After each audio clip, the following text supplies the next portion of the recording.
and 10 a.m. Events occur in real time.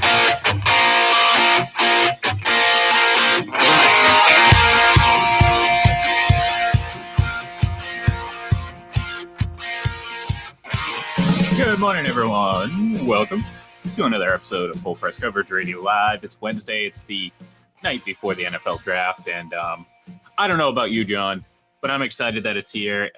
Almost as excited for it to be over with, to be honest with you, because at this point, I feel like it's just dragged on too much. Let's get it over with. Let's get into the slow part of the summer where, yeah, we're going to be making some roster moves, but for the most part, we're getting ready for training camp and we're getting ready for actual football. The pomp and circumstance that's going to happen, especially tomorrow night, it sickens me every single time, John, because we see these awkward moments with the commissioner that just every single time, it makes me cringe. Well, you're not a big fan of the commissioner, obviously, and not many people are, other than the 31 owners in the Green Bay Packers who make a lot of money, and they kind of use him as a shield for any kind of criticism that they would get. Yeah, it's gotten to the point where it's such a huge event. And look, the ratings tomorrow night will be higher than NBA playoff games. Mm-hmm. They'll be higher than like the World Series was. I mean, this is still a huge event. And it's fun because if you follow college football, you kind of know some of the players that are out there. You've seen them for a few years. But it's lost a little sexiness this year because there's really not a great group of quarterbacks. Like Kenny Pickett may still go high, or Malik Willis may still go high because teams overreach for quarterbacks, but not like last year where, heck, Mac Jones was the 5th quarterback. Davis Mills was the 6th quarterback, and some people think that if Davis Mills was in this draft, he might have been the top quarterback. So it's not a really good quarterback draft, at least on paper. So that kind of takes a little bit of away, and we still don't even know who Jacksonville's going to take with the first pick. Normally, you've already got. I don't think Jacksonville knows. I don't think they know. If you listen to reports about the butting heads between the owner and general manager, so the actual drafting of players I still enjoy, and I still love that process. It's just like I said. I mean, everything now gets turned into this whole thing, and again, we're going to get these awkward, hugs on the stage, and it's like it just, to me, it's so fake and transparent. You know what I mean? Sure. And it bugs the hell out of me, especially when you get these awkward like at the NFL awards. I know we talked about this right at the time, I think I remember correctly that you didn't actually watch it, but there was the intro song was just, I don't know, the entire vibe of the night was killed when it went to Roger Goodell, and it's old Uncle Roger, here comes Roger, it's just, I don't know, it's too fake for me, and it drives me nuts. So I'd rather just go through the process, draft the players, and collect all the footage that we can one day go back on where all the analysts were wrong. So I would just remember in the early 80s going down to the old Schaefer Stadium to cover the draft, and it was early in the morning on a Tuesday. Like the draft started like 8 or 9 o'clock on a Tuesday. And, wasn't that big a deal like it is now. Exactly. I mean, ESPN started to cover it. They made it a bigger event than it was before. There were times where I don't know if the players knew they were drafted. They found out later that they were drafted. It was just kind of this weird thing. I mean, Terry Bradshaw was the number 1 pick in the 1970 draft, I believe. It was almost like, somehow they got the message to him later that morning or later that afternoon that he was in fact the first pick. Now it's completely different. Yeah, I mean, and they've also picked the best city to be fake and phony, right? Las Vegas. Yeah. So that's going to make it even that much more over the top. But yeah, we'll see what happens with all of this. And Thursday's the highlight, but oftentimes you really build your roster from rounds 2, 3, and even beyond. And that's where you can kind of find for sure. Those players that you need. And that's where you may look at a guy that's drafted in the 4th round on Saturday and think, who the hell is that? And then, in 2 years you go, wow, this guy was a great choice. I mean, see Tom Brady, picked 199 in 2000. That kind of explains the whole process unto itself. Well, and look, I mean, let's face it, there's other ways to get better during draft weekend, and it's not necessarily spending your draft picks on a rookie. It's, using it on a veteran. And Sure. Obviously the guy that's at the center of the, everything right now is Deebo Samuel. And the closer we get to the draft, the more and more it feels like he's going to get traded before or at some point during tomorrow night. And according to what we've heard lately, the New York Jets are considered the front runner. And look, I'm not surprised. I mean, they've been connected to just about every single wide receiver that was maybe available this offseason. they obviously swung and missed on Tyreek Hill. So their interest in Deebo Samuel is obvious.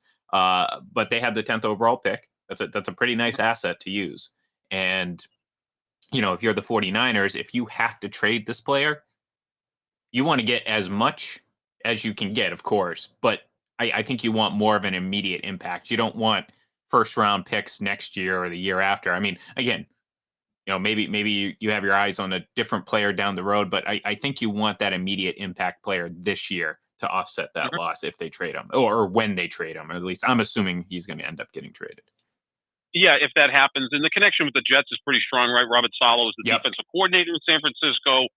Mike LaFleur is the offensive coordinator with the Jets. He was an assistant under Kyle Shanahan. So they're running a similar offense to what the 49ers run. So Deebo Samuel should fit in perfectly, although he's pushing back about being used so much as a running back. But I think some of that came out of necessity for the 49ers. We'll see what happens. I think the Jets make sense. I think that's a little bit of a negotiating tactic too. Like if he gets an opportunity to go to the Jets and they say, hey, we're still going to use you in some cases as a running back, I don't think he's going to be like, oh, never mind. No, I think this is more just to further prove that he just doesn't want to be in San Francisco.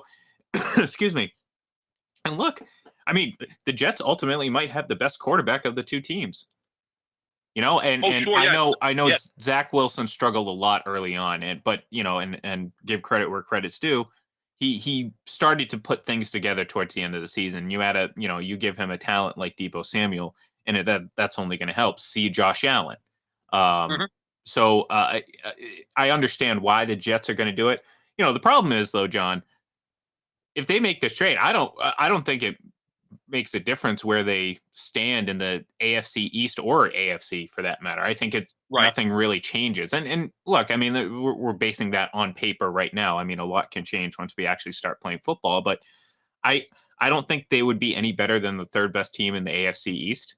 And, if they're not going to budge from that higher ranking, they're not going to make much progress in the overall conference because, outside of Buffalo, I would say most of the playoff or most of the teams that you would assume would make the playoffs would not be in the AFC East. So that would put, the Jets still out of the playoffs. But look, you got to make this move if you're in New York. If you see that opportunity to do that, like they're trying to keep pace. If they don't do something like this, they're just going to fall further behind. And, you don't want to stunt the growth of your rookie quarterback. So go out and get them that elite wide receiver that's available. And if you have to spend draft picks, so be it. I mean, how often have the Jets been drafting at the top of the first round? What does that got them? Yeah, exactly. Back in last place. And maybe it's so bad in New York or in New Jersey with the Jets and Giants that the competition is, well, at least if we can be better than the Giants, that's a first step in the right direction. Well, look, I don't know which team is better, to be honest with you. I mean, they're both bad. Yeah, I think the quarterback for the Jets has a much higher ceiling, so I'd probably give them the edge because, again, quarterback to me is pretty much the be all end all. If you have a great quarterback, you're in pretty good position. So I would give the edge to the Jets right now because I feel like the potential with Zach Wilson is much more than Daniel Jones. But again, I don't know. That could change. That could change 6 weeks into the season, Giants are also in an easier division, easier conference. So, but I mean, but we're talking about, the 28th and the 29th best teams in football, right? I mean, or maybe even worse than that. I mean, I think Jacksonville addressed some issues in free agency, although they overpaid for a lot of it. So maybe they'll be better. Who else is bad? Detroit has the second pick in the draft. They're pretty poor. So yeah, the Giants and Jets are among the 5 worst teams in football. So where they stack doesn't matter much to us, but it may matter to the Giants and Jets as long as they're better than their crosstown rivals. Yeah, I would say there's a little bit of a rivalry there. I can imagine. I mean, I don't know. I never thought that. I grew up in Massachusetts, so one team town type thing. You know what I mean? I just never understood. I mean, I don't want to say I never understood. I obviously understood why there's multiple teams in certain areas, but the dynamic of that to me is a little foreign. Like if you're a Boston, for the most part, if you're a Boston Celtics fan, if you're a New England Patriots fan, you're also a Bruins and a Red Sox fan for the most part. Right. I mean, you're obviously there's examples where, maybe you have Patriots, Lakers, Yankee, you know what I mean? There's those combinations of like the best. You're like championships at that point, right? Exactly. You're following, pretty much. You're like franchises that always. Yeah, it's like I knew one. I had a friend of mine who was a Yankees fan, a Montreal Canadiens fan, a Green Bay Packer fan. I'm like, well, pick a losing team. That's more fun, right? When they finally pull it off. I have some friends in New York, and there's weird combinations. Normally, you'd think that Knicks, Rangers, Yankees, Giants, because those are the established teams. Yeah. But in his case, he's a Mets fan, not a Yankees fan, but he is a Knicks, Rangers, and Giants fan. Yeah. The one difference is he's a Mets fan because his dad grew up a Mets fan, and just carried on the tradition. Yeah, and look, I mean, obviously, no one's criticizing anyone for who they pick, but I always enjoyed the fact that obviously there's a lot of rich history with the New England-based teams. New England's is the Patriots is far more recent, but you talk about the Bruins' original six, the Celtics, obviously their history, the Red Sox. I mean, that to me that is the ideal situation. Without the crosstown rivals. I mean, you can be rivals. Like, that's the thing. You're rivals with New York, and that's fine. You're rivals with the Canadians. You're rivals with the entire NFL because you just beat up on them for 20 years and everyone hates you. Right. So it's that's what I like. So I get it. I understand there's a dynamic there where it's like, if you're a Jets fan, it's like you want to see the Giants lose, but it's like, you can both be Yankees fans. Yeah, it's just weird. It's odd. I get it. I understand. Yeah, and then Chicago faces the same thing. But, oftentimes in these cities with multiple teams, it's usually 70-30 or 80-20 or, whatever. Yeah. I mean, I think the Cubs are more popular than the White Sox. They just are in Chicago. Yeah, but I love the the dumbass White Sox fans, and it's like a Cubs fan. It's like, you guys are like neighbors, like you guys. Right, exactly, you all have the same like background and history, and it's like. Yeah, because not a lot of success there. Yeah. So I don't know. It's just it's funny to me. I love. Look, I mean, that's what makes sports great. The fan dynamic, the interactions. I mean, sometimes they drive me nuts. Just look at my timeline the last couple of days. I've gotten into it. We're getting back to the point where I talk about the cycle all the time, especially with Aaron Rodgers. It's like there's no better time to be Aaron Rodgers than right now. You are as far away from a potential playoff failure as you can possibly get. And you're far enough away from your last shortcoming that people have kind of forgotten. And we're back to, this guy is, obviously, I heard someone say, Aaron Rodgers is a guy you don't need to give him talent. Like, I feel like people are greatly underselling the loss of Davante Adams. Like, there's no doubt in my mind, John, that they're going to be a good team and you're going to make some combinations work, but like I keep going back, and I've said this over and over on this, 30 touchdowns in his last 30 games and 3,000 yards. Oh, he's the best receiver in football. Yeah. You lost the best receiver in football. Now, part of that could have been because he had a great quarterback throwing. Oh, sure. Absolutely. Absolutely. But, because it kind of goes hand in hand. Of course, losing Davante Adams is a major loss, and then you replace him with Sammy Watkins, who's about as durable as Kyrie Irving. So, you're not getting much there. You're going to get like a 8-catch, 165-yard game from Sammy Watkins in week 4.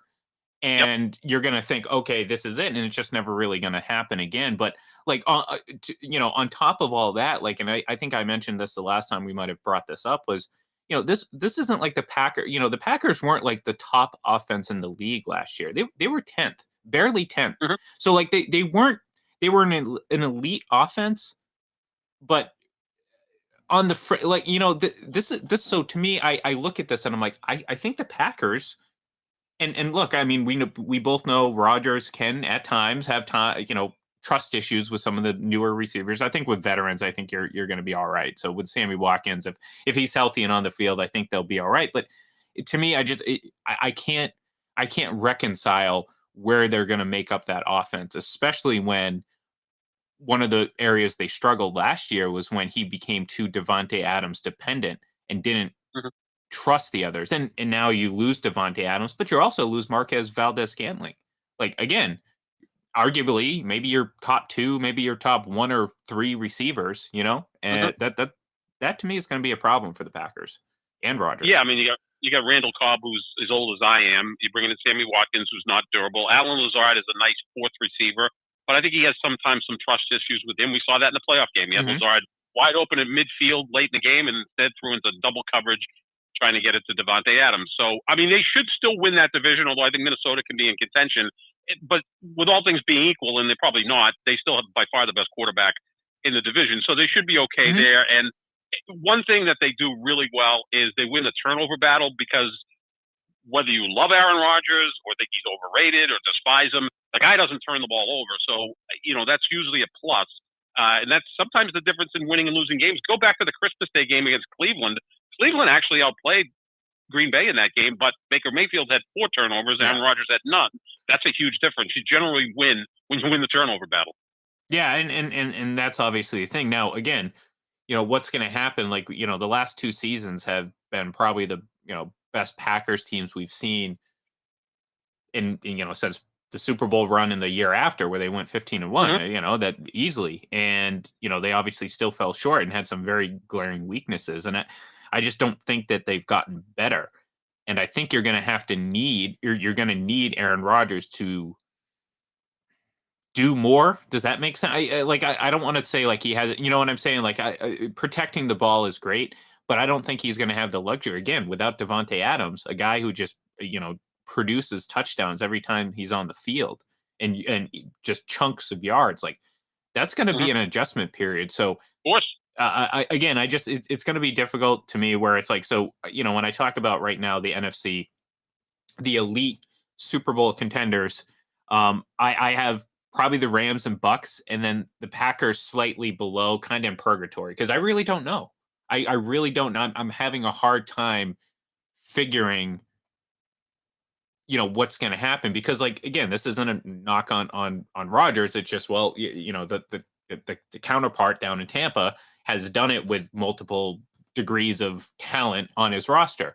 Aaron Rodgers hasn't. And then look, that's not a knock. It's just, that's the normal thing. I mean, we talked about this before, John. His career should be far more appreciated than what it is. I'm talking about Aaron Rodgers. Yep. But unfortunately for him, and this goes to just how it's covered, he's constantly been compared to Tom Brady, which skews the whole thing. So, if he ends his career in 2 seasons, doesn't win another Super Bowl, the narrative around Aaron Rodgers is going to be great quarterback, but he folded in the playoffs, or he came up short, or he choked, or whatever. And there's a very small sliver of truth to that in terms of like, I mean, you can point to, and we've talked about these games where he just kind of just didn't play up to his standard, and there's a pattern there. So that's reasonable. But to say choked and all this, no. I mean, the reality of it is he had a great career. If it ended this season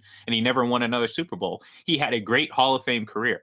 But the problem is that's not what's going to be talked about. It's going to be, oh, well, he didn't do this, or he only did this, or he only won once. Well, guess what?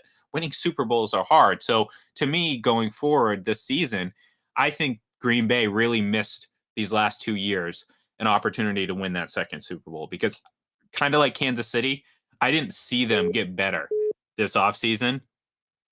I really kind of think they took a step back, and I saw the Rams get a little bit better. And I think obviously just by virtue of Tom Brady returning to the Bucks, I think they've gotten better. And of course, adding a guy like Gage and Shaq Thompson or to the offensive line is and everybody in Patrick Mahomes' division got better. Right? Yeah, exactly. So now move outside the NFC, difficult. Even if you do get to the Super Bowl, you can. Yeah, I mean, Patrick Mahomes could go out and be the MVP next year, have a great year. They go 13-4, and then get to the AFC Championship game, and they're playing at Buffalo, and they lose a heartbreaker, and it's like disappointing year, but it's not like a disaster. Because, I mean, you lost on the road at Buffalo, and again, we're blaming them for something they haven't done yet. But yeah, I mean, look, when you play in the same era as Tom Brady, you come up short. Yeah, it's just it's not normal what he's accomplished. It's just going to 10 Super Bowls, winning 7, doing it with different teams, different types of teams, different eras. I mean, just the first Super Bowl was in digital. The last one was in high def. So you just there's no comparison there. It's unfortunate. I think he's the 5th greatest quarterback of the Super Bowl era. That's pretty good, right? I don't think there's 4 guys that I would take over him in their careers. Obviously, Brady, Montana, Peyton Manning, and John Elway. That's it. But again, it looks short because he's played in the same era with Peyton Manning, who has 1 more MVP, and he's played in the same era with Tom Brady, who has 6 more Super Bowls. Yeah. And So he comes up short in that sense. He's, again, how many times have I compared him to Kevin Durant? They're so much alike. They're all-time greats. They're ridiculously talented. They're both thin-skinned guys. But look, you can. Kevin Durant's not LeBron James. Kevin Durant's not Michael Jordan, unfortunately, for Kevin Durant. But he's great. You can make an argument that he and Peyton are very similar in the sense that they've had great moments in the playoffs, but there are times where they've. I mean, look, this isn't an opinion. I mean, it is what it is. I mean, people want to, talk about missed special teams onside kicks and all that. It doesn't change everything else that happened in that game. So when you're looking at the big picture, you can sit there and point out, yes, he's had shortcomings. Does it mean he's a bat? No, it doesn't. It just means that he's human and he's like every other quarterback. Look at Peyton Manning, who many consider the second or third greatest quarterback ever. And I think there's a lot of legitimacy to that. I consider him that. He's had plenty of shortcomings in the playoffs. So it's not necessarily that. It's just when you, again, are constantly, even now, and we talk about this all the time. And I was, again, in an argument this morning with someone. Patrick Mahomes is still the best quarterback. Yeah, surprise, surprise. Patrick Mahomes is still the best quarterback in the league. And ultimately, it came down to, I asked him, well, has he, is his intelligence surpassed Brady's? Is he a better pre-snap? Yada, yada, yada, that type of stuff. Well, no. Okay. Well, if that's not the case, and he hasn't been statistically superior to Tom Brady, and he hasn't, how is he better? And it's like that. That's what I'm trying to say. Like, stop trying to inflate these guys. I mean, Patrick Mahomes, the conversation should be right now, Patrick Mahomes and Josh Allen. Like, which quarterback? For third. Yeah, for third. Yeah, for third, yeah, exactly. Third, yeah. But like, which one of those young quarterbacks that aren't, they're not rookie young, they're mid-20s. This is the time where, they're supposed to be starting to take over this league. I mean, granted, Brady could play for another 3 years, and that might delay it. I mean, really, at this point, based on the for a guy that old to still be that good. Yeah, well, exactly. and based on the contract details of his little contract restructure, it sets him up very nicely to choose wherever he would like to go, if he would like to go somewhere else next season. So, yeah, he could play for another couple years, and that could skew everything. But, we're talking about Patrick Mahomes and Josh Allen, 25, 26, 27, that chunk, that age. That's what the conversation should be about. Which one of these young quarterbacks is going to take the next step? Instead, it's, well, Josh Allen is better than Tom Brady. No, he's not. He's not. That's not my opinion. That this is, it's a matter of fact. Same with Patrick Mahomes. And you can sit there and argue till you're blue in the face, but the reality of it is you're not going to convince, under any circumstance, that their knowledge of the game of football has surpassed the guy who's still playing at a high level. And I said this, and this is kind of what we apply this with the guys like LeBron James and Brady. It's not about what those other guys do. I don't care if Patrick Mahomes goes out and has a great season. If Tom Brady doesn't fall off in terms of talent, ability, whatever, I don't care what they do. He's still the best quarterback in the league. And that's not, again, that's not a stubborn view of things. That's not I'm just a Brady fan, so I'm just going to blind. No, that's just, to me, a very legitimate way to look at it, especially with someone who has been as great for as long as Brady has. And you can, like I said, say the same thing about LeBron James. And we're hearing the same thing. Like, I love Jason Tatum. We see him just growing. It seems like every game he's a great player.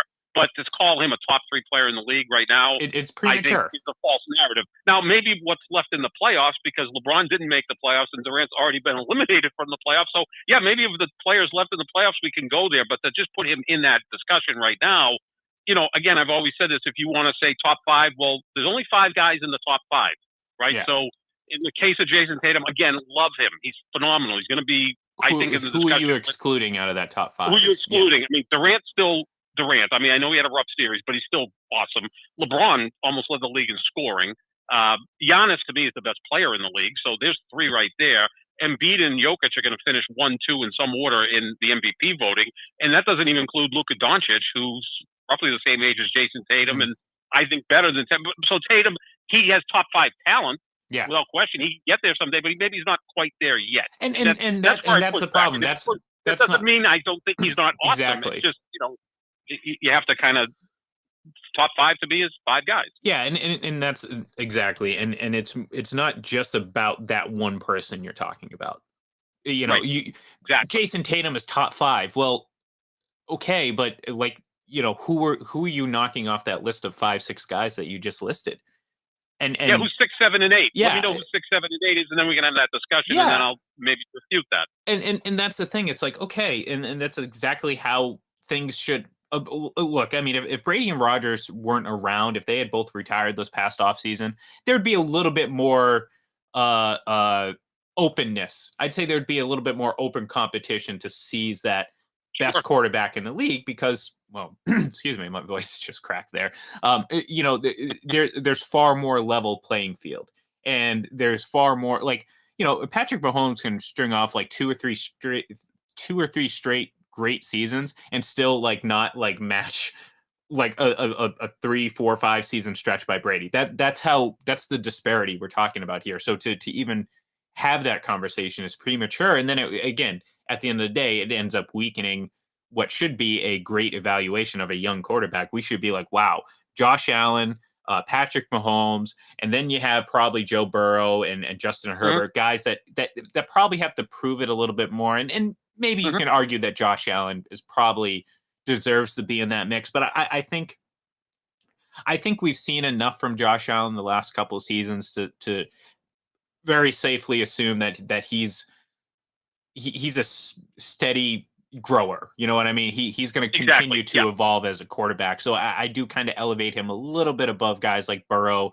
and Herbert, who, I mean, who knows? By the end of next season, they could surpass him, and that's fine. That's the potential there. But barring a catastrophic drop off in ability from Tom Brady, nothing any quarterback does next season on them personally is going to surpass them over Brady. Because if you're talking about, oh, well, this person ended up throwing a couple more touchdowns than Tom Brady, well, yeah, I that doesn't matter. That's fine. Okay, good for you. Right.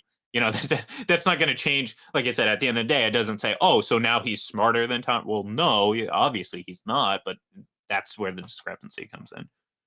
Yeah, like LeBron hasn't won an MVP since 2013, but he's finished like second or third every year pretty much. And up until maybe last year's finals, he was the consensus best player in basketball. I know a lot of people put Kevin Durant in there, but I always thought LeBron has a sizable edge over Kevin Durant. Better defender, better rebounder, better passer, better leader, more durable, and scores as much as Durant in different fashion, but scores as much. But now it's Giannis. But my point being, just because you don't win the MVP for a half a decade doesn't mean you're not the best player. That becomes a narrative, right? Like Westbrook averages for sure. double. Well, so let's give it to him. And it's Biden's chance. And now it's Giannis. And now Jokic is going to win back-to-back MVPs. But Steve Nash won back-to-back MVPs. Steve Nash won back-to-back MVPs. Yeah, I mean, that says a lot. Well, and look, I think that LeBron, there's when we're comparing the two sports, I do the comparison of LeBron and Brady versus Durant and Rodgers is great. And what you just said, how you described LeBron versus Durant, is exactly how I would describe Brady versus Rodgers.